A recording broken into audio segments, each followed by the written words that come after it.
88.5 WQOX. It is Brother John, your brother from another mother like no other, interrupting regular scheduled programming because we got somebody in the house that I want everybody to pay attention to these next couple of minutes because I reached out to MLGW a few weeks back when all the stuff was taking place, but I wanted to reach out because I wanted to say thanks. I wanted to show love because with all what happened in the past couple of weeks, I saw a lot of people working, and I wanted to use my platform to say thanks. And so I got a hit back. They said, well, Brother John, he can't come right now because he's busy, but we'll set up a date. And today he's here as the executive director. Oh, yeah. Put some respect on my name. CEO of Memphis Light Gas and Water is in the building. Doug McGowan is here. How you doing, sir? Doing well. How y'all doing? Good. Man, hey, lights on. We good. That's right. But no, man, seriously, though, I do want to extend, first off, to all the men and women that has been putting in all this work for the city. I seen crews, East Memphis, North Memphis, South Memphis. I mean, I seen them everywhere. And I heard the thing that bothered me was when people were complaining like nobody wasn't doing nothing. But I'm like, I done seen crew. I seen tons of crews all over the city trying. And look, my lights was out for like 5 days. But we had some very bad damage and some poles was down.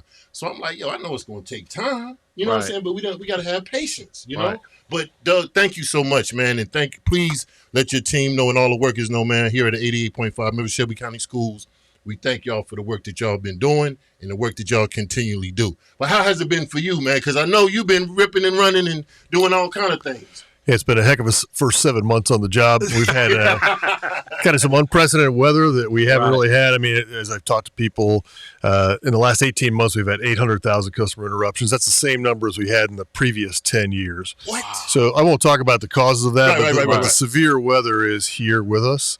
And, I think our customers expect reliable electrical service. We have some issues. 2 things I'll talk about. Number one, day-to-day reliability isn't where it should be. Okay. And we have a plan for that, and that back in 2020, they put the plan in place, and we're executing that plan now. It's a little bit of interruption from COVID, but we're executing on that, and I can talk a little bit about that. Mm-hmm. But then also, these severe storms, we need to do some more resiliency, harden the system a little bit to make it more impervious. But the biggest thing that people want to know is why is this happening? Right. So we had some very high winds, 85, 90 mile an hour. Not normal. That is absolutely not normal with a thunderstorm. A normal thunderstorm does not have that kind of wind. So these are straight line winds, derecho is what they call it sometimes. But the real issue is vegetation. In other words, trees. We are behind decades. For the last few decades, we've been behind on cutting vegetation. That's important to clear it away from the lines, and we have to catch back up. People have been paying attention. They probably saw I got a big contract for the next 5 years to get us on a 3-year cutting cycle, which is what we need to be on. Mm-hmm. Well, you want to cut vegetation away from the lines every 3 years. Gotcha. Okay, so some places in our service area haven't been cut for 8 or 9 years. So you know how much a tree can grow in that period of time. Right. So we're going to catch back up, and like 40% to 50% of our outages are caused just by trees. And when people say the sun's out, the wind blows, my power goes out, well, they're right. That's because of the trees hitting the power lines. So we're going to take care of that problem. Right. That's one myth that's been cleared up that fast. So we'll take care of that. So let me ask you this. This was back probably in the late 90s. I don't know if they still do this, but do they still have the tree cutting program? Like if you have power lines in your backyard and say if you have trees that are growing toward the lines or in the line, can you call MLGW to come and take those trees down? Well, if they're interfering with the power lines, absolutely. But that's what I'm talking about. So if the power lines are in front of your house, if they're behind your house, it doesn't matter. We're responsible for clearing about 10 to 15 feet on each side of that line. And so that's what we're going to be doing over the next 3 years. And every year after that, we'll be on a 3-year cutting cycle. We are probably 50% of that execution in the last 10 years. And that's why we're having issues with that. But so we'll come out and we'll make sure that those are all trimmed. There's going to be a map we'll put on the website so people can see when we're coming to your neighborhood to get that done. But that'll be the biggest improvement. The other thing we're doing is we're replacing a bunch of the old infrastructure. People have heard me say, everybody's familiar with the neighborhood of Orange Mound. When that was built, we put infrastructure in there, and that was the 1940s, before the advent of central air conditioning. So the infrastructure was put in place to power lights. Well, we got to upgrade that, modernize it, and so we're going to upgrade that. That work is underway. So far we found 435 poles that needed to be replaced. We replaced 385 of those, about 190 transformers. We've got about 100 of those replaced. Other kinds of upgrades that we're going to do. We're also putting in what we call distribution automation, which will allow the system to self-balance the load and help heal itself. So in the Orange Mound area, we know there's about 109 of these switches we have to put in. We've already put 90 of them in. And the last thing I'll say is, for folks who know how the electricity works, we buy it from TVA and it comes to our substations. Right. From our substations, it goes out on the power lines. Well, the substations around Orange Mound and every neighborhood need upgraded. Just so far, we've put $3 million into substation upgrades in the area that serves Orange Mound. So that's a small area that we expect to see big improvements. Why did we start there? Because everybody want to know that. Well, the data shows that they have had the most frequency and the longest duration of outages. So it's all data driven, and then we'll go to the next neighborhood that has that, the next worst, and we'll make it better for all the neighborhoods. Doesn't mean we're not going to work everywhere else, but we're going to do a focused effort there. So the other thing that you mentioned, I think, was, the big trees. There are some in this last storm, people with private property, they may have a big old oak tree that's 50 feet away from the power lines. And because of the rain and the winds, it blew over and took the power lines out. Now, we wouldn't normally cut that because it's not close enough. Right. But we're going to work with the municipalities, with the cities, Memphis and Collierville, Germantown, those kinds of things, and say, if that tree is damaged or it's rotten or it's at the end of its life, an arborist may say, that tree needs to go because it presents a hazard. Right. And so we may ask the homeowner to have that tree removed. Right. And that would be a part of it. You've seen the devastation that happens when wind hits a whole tree. If it goes one way, it takes the house out. If it goes the other way, it takes all the power lines out. So that's an important part of the process too. Right. Homeowners have something to play in that. I want to come back to something you said though. If there are trees on your property that look like they're touching the power lines, please do not take care of that yourself. Absolutely. It's not funny, but it's not funny. But you know how we think. Right. And look, let me go ahead up there. Get somebody who's qualified to do that because it's electricity. You could be injured. You could be killed. So there are qualified people who could take care of that for you. But call it to our attention if you think that's an issue. Got you. I wanted to touch base on one thing because I think a lot of people are saying, well, can't we just run electricity under the ground? Sure. And I just can't understand. I never heard of that before. But is that something that's like long term, or that's something y'all looked at? Well, what is electricity under the ground? No, it's a really good. So there's two kinds of electrical distribution: overhead, which are the power lines that are on the poles, and underground, which we have there's basically a conduit under the ground, and we run the power lines underground.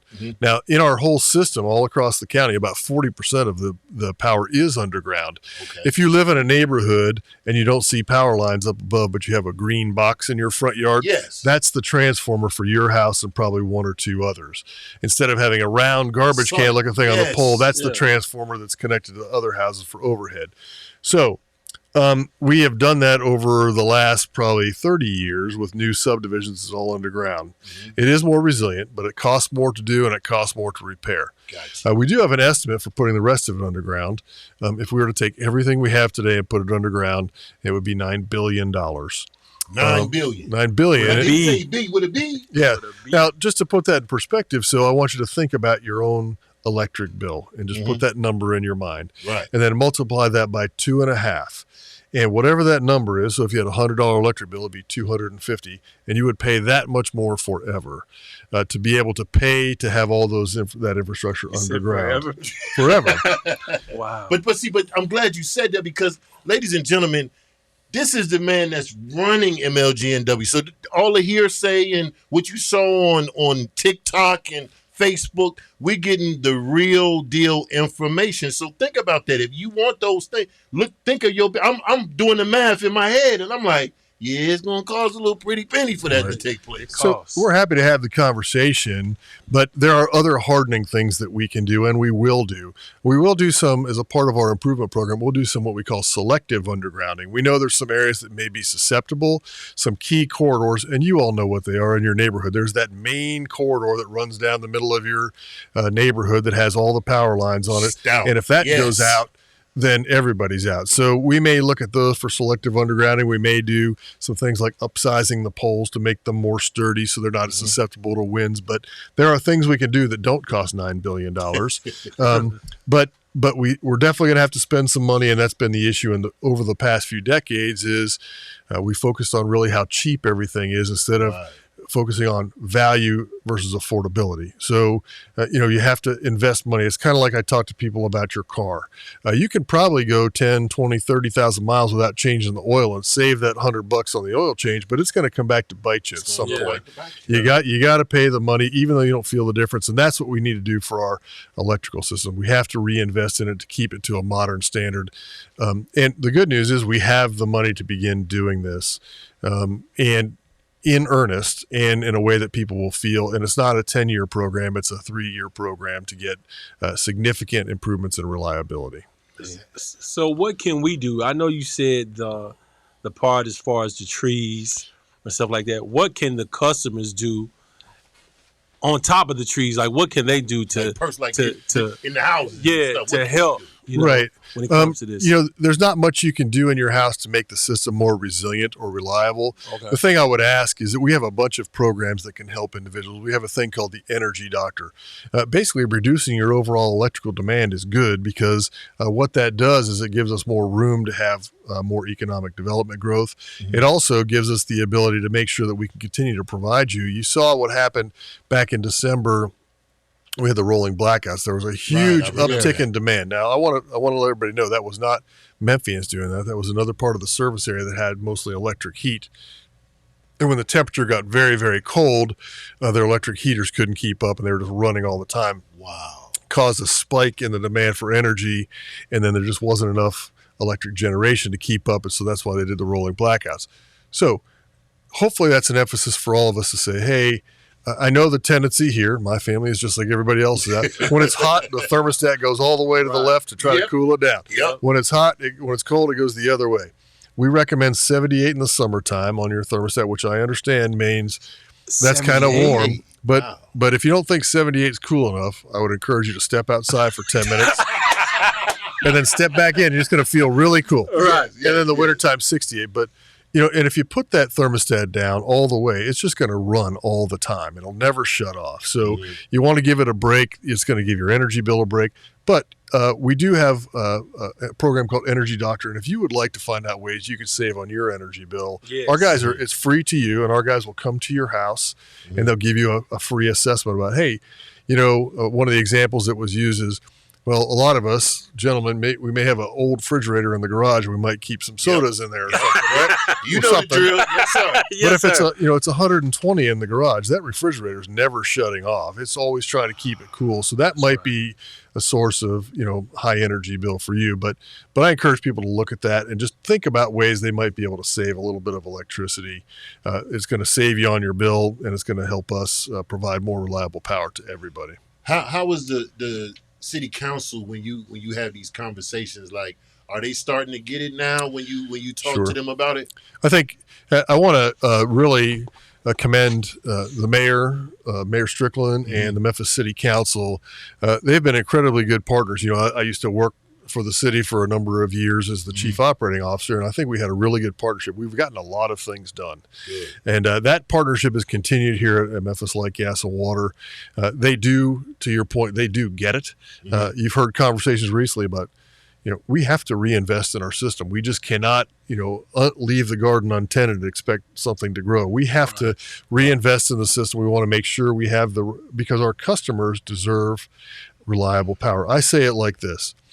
How many times do you have to lose $100 or $200 worth of groceries before it becomes worth spending a little bit extra money on your electric bill to make sure I have reliable power, right? That's the choices we're making. We understand, and I understand, I've been there before, that sometimes people are making a choice about how much money to put on the light bill versus how much to put on the rent versus how much to put against groceries. Right. And I take it I take it very seriously that it is incumbent upon me to make sure that those customers don't have just one more thing to worry about. And that one more thing turns into a power outage. Right. And they just can't afford, hey, I just bought those groceries and now they went bad and I don't have any resources to replenish it. So it's very serious. It becomes very real for our team. And that's top of mind for us to keep the customers in mind and how important it is to deliver that reliable service. That's good to know, because just like our power can go out, your power can go out just like ours. Yeah, mine was out the last time and the time before that as well. So you don't have like a special,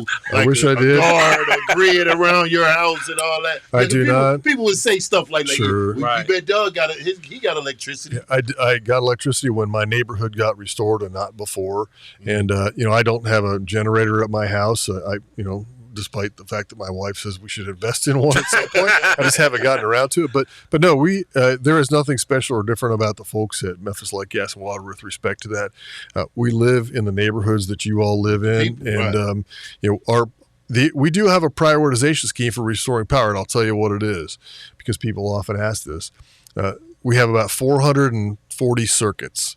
Each circuit has about 1,000 customers. When I say customers, that's a meter. So your household has 3 or 4 people. So as you know, we have like 900 plus thousand people in the county that we serve with electricity, but that's about 450,000 meters. We prioritize the circuits that the hospitals are on because they can't afford to be without electricity, right? Because there's patients that rely on it. We also prioritize the water systems because you can live without electricity, but it's hard to live without clean, fresh water. So, and then we also prioritize the wastewater treatment plants because that's a different problem you don't want to have in your city that could cause some other issues. And those are the critical things that we prioritize. And then after that, what we do is we prioritize the circuits that serve the most people. So if I can go fix a circuit and turn 2,000 customers on, or I could have that crew go fix one customer's outage at their house, I'm going to focus on getting 2,000 customers back on first. That's how we prioritize it, is by where we get the most bang for our buck in restoration. Yeah, that right there is some important information right there, because I think people wouldn't, I'm going to just say, I don't think people would mind being a little warm for a minute, knowing that, hey, they get in the hospitals first. Right. Now, water is a big one. Look what's going on in Germantown right now. True. So I think that information right there was very valuable. And something you said earlier when we were talking, when there is an outage, we encourage people to call. We know there's some, our call center is doing a really good job of getting those call times down. Right. Those guys are there. They're there all the time, and they really decrease the wait time. Sometimes they don't always have all of the information because they're not out in the field, and we try to give them information. But one of the complaints we see is the power's out. I don't see any trucks in my neighborhood. Mm-hmm. So just to come back to the system, we have 60 plus substations that serve those 440 circuits. So there's around 8 to 10 circuits that come out of every substation, or maybe so a little more. And so that circuit could be several miles long that serves those customers. You think about our community, we're 700 plus square miles. So each circuit's going to be several miles long. Well, the break that's causing your outage might be a mile or 2 away. So there could be a tree on a line 2 miles from your house. You're not going to see somebody in your neighborhood because that's not where the problem is. You feel the problem at your house, but the actual problem is 2 miles away. And we're out there working on that, cutting the tree limb or the tree down, getting the poles reset and getting the power back on, and then suddenly your power comes back on. So don't assume just because we're not in your neighborhood that we don't know that there's a problem we're working on. Does that make sense? It really puts it in perspective, because your natural is like the calls that you all get. I don't see a truck in my neighborhood. When are y'all coming? Sure. And they could be, like you said, 2 miles down the road, a block behind you, working on that, and that's gonna turn your power on. So what, outside of the thing that you really broke it down about the priority, I just want to give y'all thanks, because when the power goes out and they put up that number and they say it's 30,000, 50,000 people without power, and by the afternoon it's like 10 or 8 or 5. For those guys that's out there working around the clock, and like I told you before, I worked in the grounds department, and I just want to give y'all thanks, because that's not easy work. Yeah, everybody's going to be complaining and be upset, naturally so. Because like you said, people buy groceries go bad Sure. or whatever. That's understandable. But I just want to give y'all props for it's not an easy job. Well, I thank you for saying that, and I'll say two things. Number one, we do want to improve your reliability so this happens less often. Even in severe weather, we're going to do our best to try to prevent those things from happening. But day to day, we want it to happen less often, and that's my commitment, is to make it more reliable. But I'm not doing anything. I'm just advocating for resources and setting priorities. As you said, it's all of the frontline folks that are out there doing the work, from the guys who are doing logistics to make sure we have enough equipment to replace, to the linemen who are out there. And those guys, just despite a heat advisory of 115 degrees, out there. They're wearing fire retardant gear. Yes. They're in a bucket in the air, and they have to wear huge rubber sleeves and rubber gloves, and it is brutal work. And they're out there working 16-hour shifts, 10 hours off and right back at it for 16 hours, and they're doing that 7 days a week until your power's back on. Wow. They're supported by hundreds and hundreds of other individuals who are going door to door, checking services, resetting individual services. We have administrative people, engineers out doing damage assessment, walking the lines to identify where things are damaged. So there are thousands of people involved in a restoration effort, and you just can't buy that kind of dedication. They are in it for the right reason, and they are in it to serve the people who are their friends and neighbors. And I know it's frustrating. It is not the fault of any one individual that our system is susceptible to this. Right. It's decades in the making of these decisions I talked about. Well, we could probably go one more year before we have to make that investment, and that turns into 10, and then suddenly you have a problem, right? So I can't fix it overnight, but we're going to fix it quickly. And we're going to, so I'm thankful that we have the resource to be able to do it. We're going to put the people to work. We're going to get some contractors in here to help us go faster. And I hope that our community will see some very significant improvements in reliability in the next just couple of years. Right. Absolutely. Did like when the situation with Germantown, did you get some calls to be like, hey, Doug, can you help us out? And- Oh, sure. So we have a really good partnership with all of the municipalities. And so it's an unfortunate situation that caused some diesel fuel to leak into their reservoir. And then that was detected by some of the customers. And then they want to go through the process of flushing and making sure the water's safe to drink. We do not serve Germantown regularly from Memphis Light Gas and Water with water, but we do have an interconnect so that we can provide water to them, or they can provide water to us. Okay. And in certain instances, we were able to do that to make sure that their hospitals were able to have water, that kind of a thing. And then obviously we partner during the outage. Some of the water pumping stations, again, were impacted. Most of them have backup generators, and that was the case in Germantown, that they had a power outage. Their backup generator was operating, and so we were working on clearing the tree that had fallen on the power line that was servicing them. And so I was talking with the mayor and their public works director to say, hey, you're a priority. We've got to get a crew out there to figure out what's going on and get you turned back on. Right. And so, yes, very close coordination with all of the municipalities. Couldn't be more thankful for the partnership I have with Mayor Strickland and all the municipal mayors. There's a great deal of partnership. When the power's out, there are people who can't be in the heat, and so they put cooling centers on. They have respite centers. MATA comes to the rescue with buses that will transport people for free to those cooling centers. So it really is a partnership that helps serve all of our customers. That's good. Man, I mean, cause it's clearing up a whole lot of talk.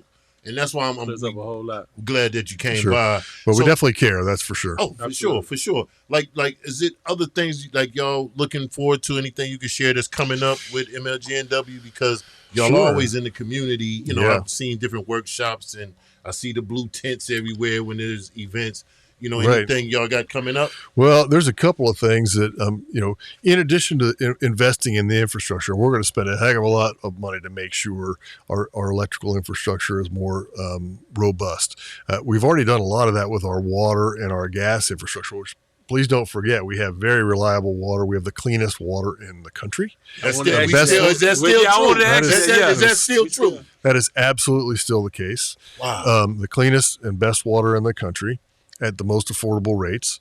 We have plentiful gas here that everybody can just rely upon, and it's also very affordable. So that's all really good stuff, and that's part and parcel of what we do. But, I have to have a workforce that can do this thing. And this is Sure. I don't even know if you guys know this, but we partnered this spring with Shelby County Schools, Memphis Shelby County Schools. We said, people don't just become a lineman overnight. They have to see, if you see it, you can be it. You're right. So how do I grow a pipeline of future linemen, electrical workers, utility workers? And so we partner with Memphis Shelby County Schools at Southwest Tennessee Community College, and we decided to do a utility worker boot camp this summer. And so in June, we hosted 20 students. They were from Whitehaven High School. Just as our first trial. And they were even mix of kids that just graduated and kids that were rising seniors. And we put them through a 3-week utility worker boot camp. Just absolutely inspiring to see how smart and motivated these kids were. And then the seniors that had just graduated, or the recent graduates, were given the opportunity to this month join our utility worker program at Southwest to get trained up, and then we'll hire them at MLGW. Oh, that's What? business. So we're going to do that next year. We'll expand the program. Right. Even better, the kids who are the rising seniors, we're putting together, and again, I'm very thankful for the partnership with Memphis Shelby County Schools in Southwest Tennessee. They're going to be in a dual enrollment program this fall and spring so that they can take the required classes while they're in their senior year, so that when they come out, they have their certificate, and all they have to do is like the climbing test, and they can come on board as an apprentice at Memphis Light Gas and Water. Straight out of high school. Straight out of high school. It's a great job. on, That's man. a great company to work for. Come on, y'all. I'm Look at telling that. y'all. Look at that. John. Before I got in radio, that's where I was. That's a great job. I'm telling y'all. So Straight out of high we school. want to grow our own right here, Right. and we want to inspire young people to be able to come, and whether they work for us or maybe they're going to work for one of the telecommunication providers, or at least they'll be inspired to know, hey, there's a completely different world I never imagined beyond what I know. Maybe their family is into the agriculture or the logistics industry, and they just never imagined that they could be a part of the electrical or the water or the gas industry. We're trying to inspire young people to say, hey, there's a whole bunch of opportunities out there. Right. Now, we'd love to hire them all at Memphis Light Gas and Right. Water, but I'll take Right. the ones I can get. So That's awesome, man. it's a great partnership. We're very proud of that. Absolutely. It was super exciting and This very was the motivating. first year kickoff. First year. We had the idea in April, and we actually had the boot camp in June. So That was think great. about how quick that had to happen. Yeah. Right. That's But great. you have to have a couple of the kids in at some point to talk about it, because Yeah. they were Yeah, awesome. we need to do Absolutely. That probably with CCTE too. That's probably Yeah, had to CC talk did. about. What's the name? Okay, yeah, CCTE. No, Yep. that's So- it, man. I appreciate you taking the time out, man. I know you. I would say let you thank everybody, but you'll be naming folks all day long, man. But Well- I do want to offer that, just if anybody wants to send a shout out to any thank yous, here's your time. Well, certainly, I'd like to thank all of the MLGW crews and all of our partners, and I've mentioned that several times. I also want to thank our customers for their patience. It was a very difficult time. I know that there are some people who have very loud and strong voices that are going to be complaining, as we all know, on social media, but the very vast majority of customers really just want information. They want to know That's what's right. going on. The They outage may matter. they may not like that they're out of power, but they feel a little better if they at least know why and when we could get back to them and what's happening. So I really want to thank them for their patience and for hanging in there with us. We are going to make it better. Please do not lose hope, because we're going to make this better for you. And we couldn't be more proud of our team and the response they've had. So thank you all for allowing me to be here to share a little bit of the good word. And Yes. You cleared up a lot of stuff. Yeah. man. I promise you. Great. You cleared up a couple things for me. I'm sitting here Yeah. listening like, So now okay. we can say that on the radio. Right. If the lights go out again, say, look, don't forget, hospitals are priority in our water system. We can act. So Right. now we know what to say. So There that's you a go. good thing. There you go. Right. That's All a right. good Well, thing. thank you so much. Thank you, Please guys. tell everybody we thank y'all. And anytime there's anything y'all need us to get over the air, man, it don't hesitate, man. We'll get it out there ASAP. Appreciate y'all. Thanks. All right. All right. Ladies and gentlemen, there you have it. Mr. Doug McGowan came through and cleared up a lot of things. And I'm sure this is going to replay a lot. We're recording it, and we'll probably be putting it up on social media soon. Y'all keep it locked. We are 88.5 FM.